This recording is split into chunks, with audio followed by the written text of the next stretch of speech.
একটা কথা কি জানেন তো, ছেলের বিয়ে হয়ে গেলে ছেলে আর নিজের থাকে না, সে বউয়ের হয়ে যায়। কিন্তু মেয়ের বিয়ে হয়ে গেলেও সে কোনোদিন পর হয় না। এই কথাটাই অনেকে বলে, কিন্তু একটু ভেবে বলুন তো, কথাটা কি ঠিক?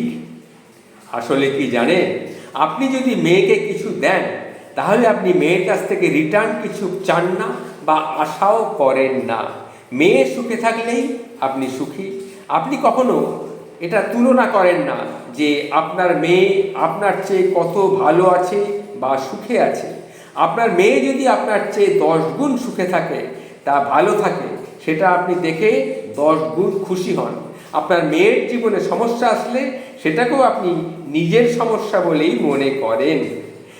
মেয়ে সুখী না হলে আপনিও সুখী নন, মেয়ে দুঃখী হলে আপনিও দুঃখী। সামর্থ্যের বাইরে গিয়েও মেয়ে জামাইকে আপনি সাহায্য করেন, তাদের পাশে গিয়ে দাঁড়ান। আবার অন্যদিকে দেখুন, ছেলের পিছনে যত খরচা করেন আর ভাবেন একটা সময় ছেলে তার বিনিময়ে আপনাকে কিছু দেবে। অনেক সময় দাবিও করেন, মনেও করিয়ে দেন যে তোর জন্য আমি এত খরচা করেছি।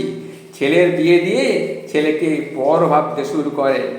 ছেলে বিয়ের করার পর বাবা মায়ের ছেলের প্রতি একটা মানসিকতা হয় যে এই মনে ভেবে ভেবে যে বিয়ে করেছিস তো তোর সমস্যার সমাধান তোকেই করতে হবে। এটাই বাবা মায়েরা আজকাল ভাবছে যে ছেলে যখন বিয়ে করেছে, আজকাল বেশিরভাগ ছেলেরাই নিজেরাই দেখে শুনে, মেয়ে দেখে শুনে প্রেম ভালোবাসার বিয়ে হয়, তারা নিজেরাই বিয়ে করে।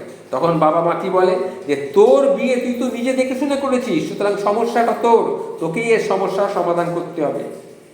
বিয়ে করেছিস, তোকে আর কোনো সাহায্য করতে পারবো না, পারলেও করার জন্যে আমরা কিচ্ছু করবো না।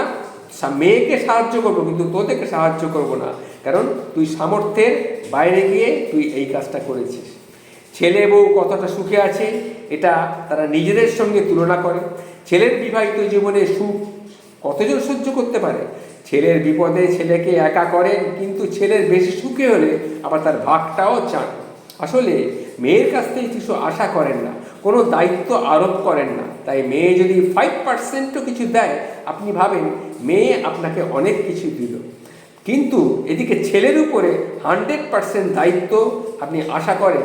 এখন ছেলে যেটা দিতে না পারে, তখন 70-80 দায়িত্ব পালন করতে পারলেও ভাবছেন যে ছেলে ততটা পারছে না, যে সে ছেলেটা অনেক খারাপ ছেলে। এটাই অনেকে ভাবে।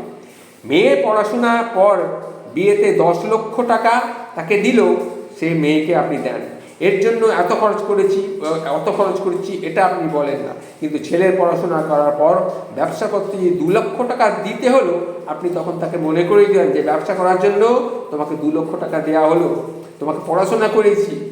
মেয়ের বিয়েতেও কিন্তু খরচা করেছেন, সকাল্লাদ করেছেন, সমস্ত কিছু। ছেলের বিয়েতেও অতটা খরচা সকাল্লাদ আপনি নাও করতে পারেন। আচ্ছা বলেন তো, মেয়ে জামাইকে যতটা সম্মান, গুরুত্ব, ভালোবাসা দেন, ছেলের বউকে কি ততটা সম্মান, ততটা গুরুত্ব তাদের প্রাপ্য নয়? আচ্ছা, আমরা যদি উল্টো করে ভাবি যে ছেলে বউকে একটু নিজের করে ভাবুন, তখন দেখবেন পৃথিবীটা কত সুন্দর লাগছে।